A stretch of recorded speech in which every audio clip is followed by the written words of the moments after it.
할렐루야. 네. 제가 올해 좀 목표를 잡은 게 성경을 올해 완독을 2번을 하자 좀 이렇게 마음을 먹었습니다. 그래서 전반기에 한 번, 후반기에 한 번 해가지고 목표를 잡고 1월 달부터 성경을 좀 읽었습니다. 그래서 감사하게도 5월 달에 이제 성경 일독을 했습니다. 이번에 감사했던 거는 AI를 통해서 중간중간에 성경을 읽다 보면 이렇게 걸리는 부분들이 있잖아요. 해결이 잘 안 되고 궁금해하는 부분들이. 그래서 그때마다 바로바로 이렇게 궁금한 것들을 쳐가면서 이렇게 좀 전체를 한번 훑어볼 수 있게 되어서 좀 그동안의 주석을 일일이 찾아보고 막 했던 그런 이렇게 좀 했던 것보다는 훨씬 좀 더 수월하고 좀 쉽게 잘 읽었던 것 같아요. 그러면서 늘 우리들이 이 성경 말씀을 읽을 때와 현실에서 부딪히는 고민들과의 이 간극이 있습니다. 이걸 내가 이렇게 살면서 이런 고민, 이런 어려움, 현실 이런 것들을 성경에서 좀 어떻게 답을 주나. 그러다가 지금 2000년 전과 지금의 사이의 갭이 너무 크다라는 걸 좀 많이 느꼈던 이번 성경 읽기였습니다. 그런데 성경을 읽다 보니까 나중에 이제 사복음서는 예수님이 어떤 말씀을 하셨고 어떤 기적을 일으켰고 어떤 행적을 하셨는가에 좀 초점을 맞춰져 있다면 서신서들은 예수님이 이제 부활하시고 승천하신 이후에 그들만의 이제 리그가 펼쳐지는 거잖아요. 그들만의 이제 현실 속에서 어떤 답이 있을 때도 있고 답이 없는 상황들을 펼쳐져 갈 때 사도행전 이후부터 그 역사서 서신서들을 주로 보니까 조금씩 말하는 게 차이가 있는 걸 느꼈어요. 그래서 좀 정리를 해봤습니다. 그랬더니 초기에 쓰여진 AD 50년대에 써진 서신서들, 데살로니가, 갈라디아서, 고린도전서 이런 것들을 봤더니 이단 문제, 그 다음 사람 세우기, 이제 종말에 대한 인식, 즉 예수님이 다시 오신다고 했었는데 그것에 대한 사람들의 인식이 어떻게 바뀌어지나 이렇게 좀 3가지로 구분해 보았습니다. 그랬더니 처음에는요, 당연히 유대인들과의 갈등이 심했어요. 그리고 예수님을 믿는 첫 번째 제자들도 당연히 유대인 출신들이었기 때문에, 유대를 배경으로 했기 때문에 율법과의 갈등, 그럼 이거를 어떻게 해결해야 될까라는 생각들이 당연히 거기서부터 그것을 해결해야 되는 문제부터 있었습니다. 그래서 뭐 할례를 어떻게 할까? 이 전통을 우리는 어떻게 해결해야 되나라는 부분들이 있었습니다. 그래서 유대인들과 율법주의와의 갈등들이 있었죠. 그 다음에 두 번째는 사도행전을 보시면 아시겠지만 성령이 충만하다 보니까 따로 어떤 조직이라든가 이런 게 문제가 없었어요. 성령의 충만함으로 해결되는 부분들이 너무 많았습니다. 그래서 그냥 은사 중심으로 자생적인 공동체가 생겨나는 시기였어요. 그리고 재림에 대한, 예수님이 다시 오심에 대한 인식은 어땠는가? 임박한 재림에 대한 기대였습니다. 너희가 본 그대로 주님 다시 오시리라 했기 때문에 주님 금방 다시 오시겠구나 라고 생각을 하고 있었던 겁니다. 그래서 예수님께서 AD 30년 40 요 근방에 돌아가셨기 때문에 조금 있으면 오신다는 그 기다림 때문에 그 시간이 그렇게 길게 느껴지지 않았던 거죠. 그런데 이제 중기로 넘어갑니다. 로마서, 에베소서, 베드로 전서까지 보면 이제는 30년, 40년 좀 시간이 좀 지나가는 거예요. 그러자 이제는 좀 안정된 사도행전에 이런 데 보면 헬라파와 또 히브리파 과부들을 잘 돌보는 데 있어서 히브리파와 유대, 이 그리스도인파의 살짝 갈등들이 일어나고 있다는 것을 보여주고 있는 장면들이 있습니다. 그래서 이제 신비주의나 세상 풍조에 대해서 대항을 해야 되는 약간 이제 혼합이 되면서 이런 기본적인 유대인들과의 갈등, 유대적인 안에서의 갈등은 조금씩 해결됐지만 제 세상과의 풍조와 약간 혼합되면서 발생되는 문제들을 교회가 고민하기 시작했다는 거예요. 그러면서 제도적인 직분의 기틀이 마련됩니다. 장로나 감독이나 집사나 이런 것들을 이제 세워 나가기 시작하죠. 그러면서 종말에 대한, 오신다고 했는데 조금 길어지니까 이때부터 조금씩 오시나 안 오시나. 그래서 이미와 아직 이미 우리는 구원받은 사람들이야, 성령으로 충만한 사람들이야, 그런데 아직 안 오시네 라는 그런 갈등, 긴장감인들이 생기게 나타납니다. 그런데 이제 40년에서부터 뭐 60년 정도 되면요, 이제는 이단들이 나타나요. 무슨 이단들이냐? 가연설과 영지주의. 아, 예수님은 사람은 아니었어. 우리가 그 영적인 존재를 그냥 만났던 거야. 그냥 영적인 존재인 거지. 인간의 육체를 입고 와서 그거를 뭐 십자가에 달려. 아, 그거보다도 그 영적인 걸 믿어야 돼. 육체보다는 영적인 존재들, 영적인 거에 더 집중을 해야 돼. 그러다 보니까 완전히 금욕주의, 뭐 이런 거에 더 집중하는, 그래서 영적인 거에만 더 집중하게 되는 겁니다. 그래서 예수의 인성을 부인하고요, 어떤 뭐 삶의 도덕적인 문제가 아니라 더 영적인 거에 집중해야 돼 라는 거에 강조점이 있게 됩니다. 이 이단이죠. 그 다음은 뭐냐? 조직과 사람의 제도화가 점점 더 굳어지게 되죠. 예. 그래서 직분, 자격, 규정 및 진리를 수호하는 것. 그 다음에 종말에 대한 인식은 어떻게 될까요? 당연히 재림이 빨리 안 일어나네? 오신다고 했던 주님이 생각보다 길어지네? 지연된 재림에 대한 교정이 필요한, 그래도 기다려야 된다. 하나님께서 이루실 것이다. 하나님의 인내와 영적 안주에 대한 경고가 일어나게 되는 것이죠. 자, 그러면 우리가 지금 어디 부분에 있느냐? 우리는 지연된 재림에 대한 이미와 아직 사이, 우리는 구원을 받은 자지만 아직 오시지 않은 그 주님에 대한 믿음을 곤고히 하고 지켜내야 하는 현실을 살아가는 사람들이라는 거죠. 그래서 그리스도인이 세상에서 어떻게 살아야 하나라는 이런 고민을 끊임없이 하며 살아가고 있는 자들이라는 것을 좀 발견하게 되었습니다. 결국 내가 지금 그리스도인으로서 살아가는데 무슨 의미가 있나? 우리는 어떤 의미를 찾고 살아가야 하는 거지? 라는 부분이 우리 그리스도인들에게 이 시기를 살아가는, 이 현실을 살아가는 그리스도인들에게 중요한 질문인 것 같습니다. 그러는 가운데 베드로가 이렇게 얘기합니다. 이 땅에서 우리의 정체성이 뭐냐? 바로 거류민과 나그네다. 이 파레이코스라는 거류민은 임시로 거주하는 체류 외국인입니다. 우리 뭐 쉽게 이해가 되시죠? 우리 뭐 영주권자도 받았지만 이걸 날마다 갱신을 해야 되죠. 또 이 땅에서 뭐 워홀로 온 사람들이라든가 잠깐 머물렀다가 가는, 우리의 본적이 여기가 아닌 사람들입니다. 외국인입니다. 파레피테모스라는 것도 나그네입니다. 잠시 지나쳐가는 여행자다, 행인이다 라는 뜻이에요. 우리의 정체성이, 이 땅에서 살아가는 정체성이 뭐냐? 거류민과 나그네라는 거예요. 사랑하는 자들아, 거류민과 나그네 같은 너희를 권하노니 영혼을 거슬러 쌓은 육체의 정욕을 제어하라 라고 말합니다. 여기서 육체의 정욕을 제어하라는 게 단순히 뭐 어떤 성적인 것, 뭐 어떤 권력과 명예를 누리고자 하는 것, 이런 육체의 정욕을 말하는 것인가? 그보단 좀 더 깊은 의미가 있습니다. 나그네로서 육체의 정욕을 제어하라는 이 베드로 사도의 말은 사물의 표면에 마음을 온통 빼앗겨 뿌리를 내리려는 강렬한 집착과 열망을 말하는 겁니다. 하늘의 시민권을 가진 우리가 거류민과 나그네인데, 이 땅에 잠시 살다가 가는 사람들인데, 이 땅에 뿌리를 내리고 집착하고 열망을 이 땅에 온통 쏟아붓는 것을 말합니다. 그래서 팀 켈러 목사님은 이 육체의 정욕을 제어하라는 것을 비유하면서 이렇게 얘기합니다.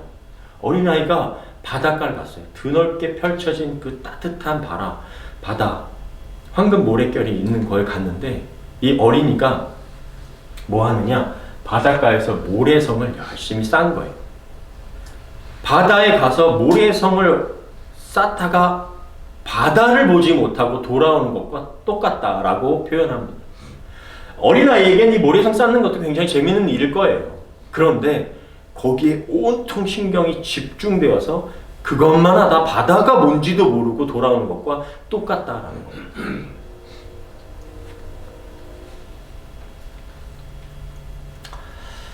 저는 이제 말씀을 준비하면서 지금 이 시대의 그리스도인들, 저를 비롯해서 이 시대의 그리스도인들이 조금 그런 가벼움을 좀 많이 생각하게 됐고요.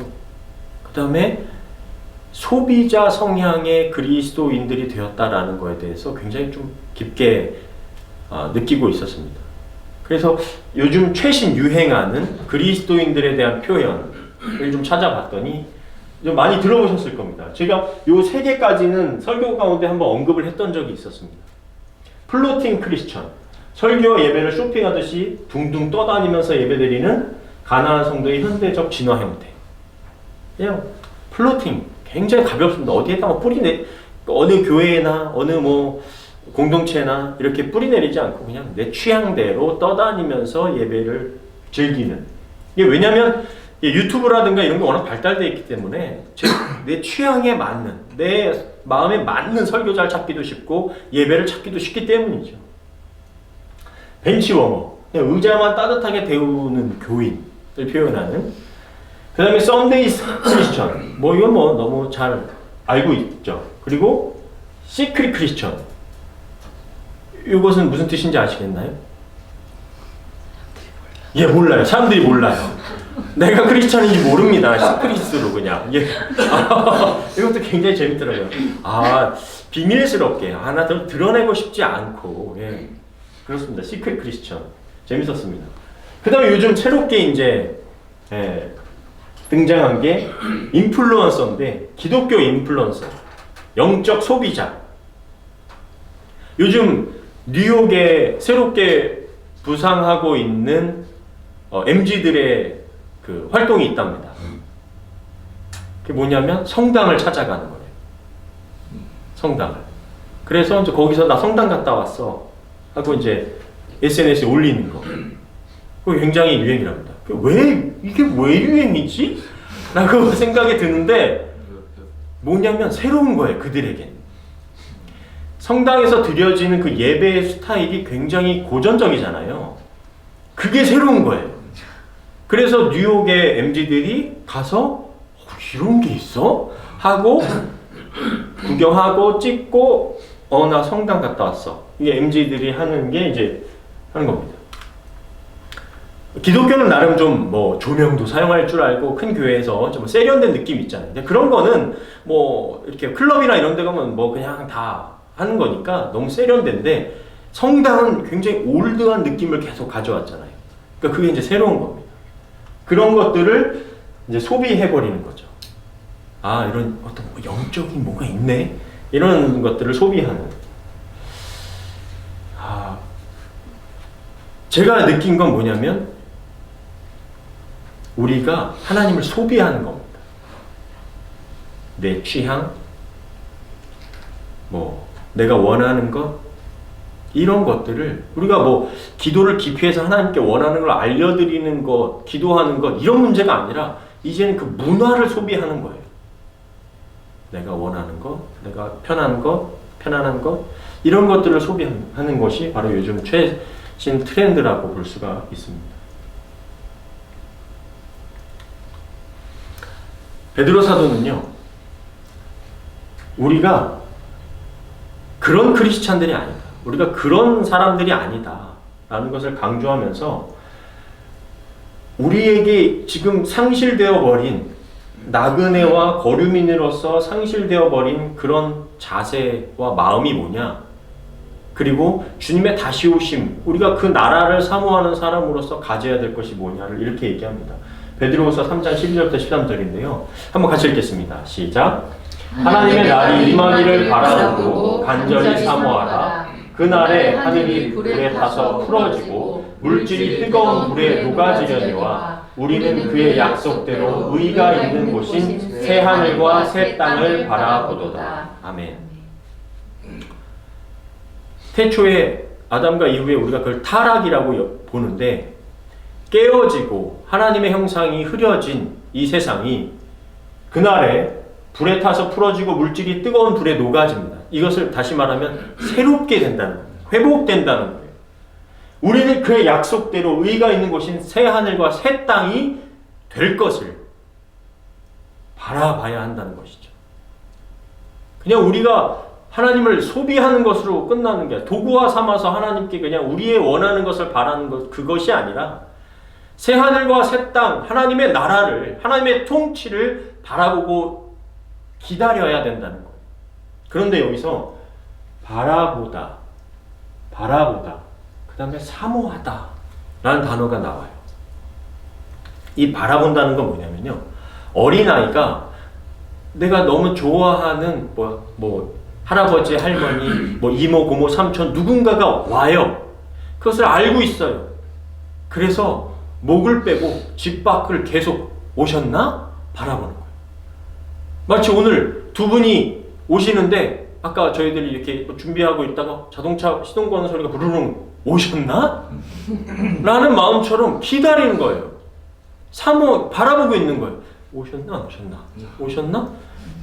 그것을 그것이 바라보는, 목을 빼고 기다리고 있는 거예요. 그 다음에 사모하다라는 뜻이 뭐냐면요, 재촉하래요. 하나님의 날이 임하기를 재촉하래요. 그래서 이것을 다시 현대적인 표현으로 재해석해서 성경을 보면 하나님의 날이 오기를 목 베어 간절히 기다리십시오. 이것이 바라보다는 뜻이에요. 그리고 그날이 하루라도 빨리 오도록 오늘 하루를 가장 거룩하고 열정적으로 살아내며 그 시간을 앞당기십시오. 여기에 재촉하다, 아까 사모하다라는 말이 담고 있는 뜻이에요. 단순히 재촉하는 게 아니라 오늘 하루를 가장 거룩하고 열정적으로 살아내래요. 그게 재촉하다의 뜻입니다. 하나님의 날이, 하나님의 임재가, 하나님의 그 날이, 하나님의 재림이, 그 하나님의 나라가 빨리 와주시기를 하나님 기다립니다. 우리가 오늘 하루를 거룩하고 열정적으로 살아내는 게 하나님의 나라가 어서 오십시오 라고 재촉하는 행위라는 거예요. 우리가 어떻게 하나님의 나라가 빨리 오라고 재촉할 수 있겠어요? 그게 저희 일이 아니잖아요. 내가 하나님 빨리 오세요 명령할 수 있는 게 아니라고요. 그런데 어떻게 재촉하냐? 성도가 이 땅에서 거룩하고 경건하게 살아가며 복음을 전하는 삶 자체가 하나님의 나를 이 땅으로 앞당겨 오게 만드는 적극적인 행위, 적극적인 사모함이라는 거예요. 그 마음이 하나님께 상달된다는 겁니다. 이게 베드로 사도가 말하는 거예요. 그래서 오늘 현실을 살아가는 우리의 삶의 자세가 하나님과 관계가 없는 것이 아니라 너무나 밀접하게 연관이 되어 있는 거죠. 내가 오늘 하루를 어떻게 거룩하게 살아가느냐, 열정적으로 하나님을 위하여, 영광을 위하여 살아가느냐가 하나님의 날이 이 땅 가운데 오는 것과 관계가 있다는 겁니다. 그런데 여러분, 그게 쉽던가요? 오늘 이정석 집사님께서도 말씀해 주셨지, 기도해 주셨지만 우리가 현실 살아가는 게 쉽지가 않단 말이죠. 특별히 지금 이 2026년 이 시기를 살아가는 캐나다, 어디 이스라엘, 미국 난립니다. 전 세계가 난리예요. 그런데 2000년 전 베드로가 살고 있던 그 시대에도 특별히 그리스도인들도 마찬가지였습니다. 오늘 말씀 12절에 보면요, 너희가 이방인 중에서 행실을 선하게 가져라. 그런데 너희를 악행한다고 비방하는 자들로 하여금, 그리스도인들이 무슨 악행을 저질렀을까요? 비방당하고 있었다는 거예요. 아니, 그렇게 선하게 살고 자신의 것을 내어놓고 아픈 자들을 위하여 달려가고 진짜 선하게 살려고 애를 썼던 2000년, 지금보다도 훨씬 더 선하게 살려고 했었던 그 2000년 전의 그리스도인들이 비방을 당하여 악행한다고. 그들로 하여금 너희 선한 일을 보고 오시는 날에 하나님께 영광을 돌리게 하려 합니다. 그런데 너희 선한 일을 보고, 그리스도인들은 선한 일을 하고 있었어요. 그런데 비방당하고 있었어요. 뭐였냐면, 로마 시대 그리스도인들의 이미지가 뭐였냐면, 이 그리스도인들에게 뒤집어 씌웠거든요. 뭐를? 첫 번째는요, 신전 제사와 축제를 거부하는 반사회적인 분자들이라고. 오직 예수님, 하나님 앞에만, 오직 예수님 앞에만 섬기고 예배를 드렸기 때문에 그들의 신전 제사와 축제를 거부했었단 말이에요. 그러니까 우상 숭배와 황제 숭배를 거부했기 때문에 반사회적인 분자들이라고 오해를 받을 수밖에 없죠. 두 번째, 무슨 오해가 있었냐? 가정을 파괴하고 야만적인 의식을 행하는 자들이다. 이건 무슨 왜 이런 일이 발생했느냐? 이교도 가정들과 같이 할 수가 없잖아요. 그들이 먹었던 신전 제사를 드리고 나서 먹었던 음식들, 성경에 계속 나오잖아요. 그런 서신서들에 보면 이방의 음식을, 신전 제사 드리는 음식들을 어떻게 할 거냐, 그런 고민들이 계속 있었다고요. 그러니까 그런 가정들과 자연스럽게 멀어질 수밖에 없죠. 그 다음에 성만찬을 했는데 이것은 내 몸이요 내 피니 이것을 기억하라 했던 그 성만찬이 1세기 초대교인들에게 굉장히 중요한 의식이었거든요. 그런데 야만적인 의식, 피를 먹고 살을 먹는다, 이런 오해가 있었기 때문에 야만적인 의식을 행하는 자들이라는 오해가 뒤집어 씌워졌습니다. 마지막은 로마 제국의 정복 정신에 찬물을 끼얹는다. 무슨 찬물을 끼얹었느냐? 팍스 로마나를, 로마로부터 오는 평화, 로마가 온 세상을 정복할 것이다 라는 그 팍스 로마나를 거부하고 정복 대신 나그네 정체성으로 사랑과 섬김과 평화를 추구했기 때문에 당연히 오해받고 비방받을 수밖에 없었던 거예요. 그러니까 사자밥이 되고 검투사들의 그 놀이에 펼쳐져서 사자에 물어 뜯기고 칼에 베이고, 히브리서 보십시오. 톱으로 켜움을 당하고 그런 일들을 당했던 겁니다. 이것이 그때 현실이었어요. 여러분 지금은 어떻죠? 얼마 뒤에 2026년 백악관 앞에서 UFC 경기가 펼쳐집니다. 그래서 지금 공사 중이에요. 신문 바로 보시면 지금 막 되게 멋있게 공사를 펼치고 있습니다. 저는 이게 그냥 보는 순간 2000년 전 콜로세움 안에서 펼쳐졌던 로마 시대와 너무 다를 바가 없다. 관심을 이런 데다 백성들에게 쏠리게 하면서 자신의 권력과 힘을, 이건 이미지입니다. 예. 권력과 힘을 여전히 갖고 있고 사람들은 그저 그 오락과 쇼에 취하게 만드는 2000년 전 네로의 황제와 다를 바가 없다. 인간의 모습이 이렇게 똑같구나. 그리고 온 세계에 폭탄을 떨어뜨리고 민간인들을 학살하고 여전히 그 다른 나라의 평화를 깨트리는, 미국으로 인해서 좀 최근에 나온 뉴스 보니까 쿠바 정권을 바꾸고 싶어가지고 기름을 안 대주니까 모든 일상이 안 되고 있는 그 쿠바 나라를 보여준 뉴스도 보게 되었습니다. 그런데도 불구하고 예수 그리스도의 이름으로 세상을 정복하고자 하는 그런 모습은 정말 예수 그리스도의 그 사랑, 또 그것을 이어받았던 제자들, 그리고 우리의 정체성에 전혀 상반된 이야기라고 볼 수가 있습니다. 여러분, 정복자가 아닌 나그네의 무기는 뭐죠? 교회는 정복자가 되어 힘으로 반응하는 곳이 아닙니다. 나그네의 진짜 무기는 세상에 안주하지 않는 거룩한 구별됨이고 세상에 감당할 수 없는 선한 행실과 사랑의 능력이어야 한다는 거예요. 여러분, 우리가 세상에서 거룩하게 구별되어 살고 있습니까? 그렇게 살려고 노력을 하고 계시죠? 주님이 다시 오시기까지 이 거룩한 싸움을 지속할 수 있는 의미가 지금 우리에게 있습니까? 그 힘이, 원동력이 되는 하나님의 은혜가 있습니까? 쉽지 않죠. 이게 우리로부터 나오는 게 아니기 때문이에요. 너무 어려워요. 왜 이렇게 어려운지 모르겠어요. 왜 이렇게 힘든지 모르겠어요. 제가 그래서 한 시를 좀 준비했습니다. 이 시는요, 마더 테레사가 섬겼던 그 캘커타의 벽에 새겨진 시입니다. 이 시는 켄트 키스라는 사람이 쓴 시예요. 역설적인 개명. Anyway, 그럼에도 불구하고라는 시입니다. 사람들은 불합리하고 비이성적이며 이기적이다. Anyway, 그럼에도 불구하고 그들을 사랑해라. 당신이 선한 일을 하면 사람들은 이기적인 속셈이 있을 거라고 비난할 거다. Anyway, 그럼에도 불구하고 선한 일을 해라.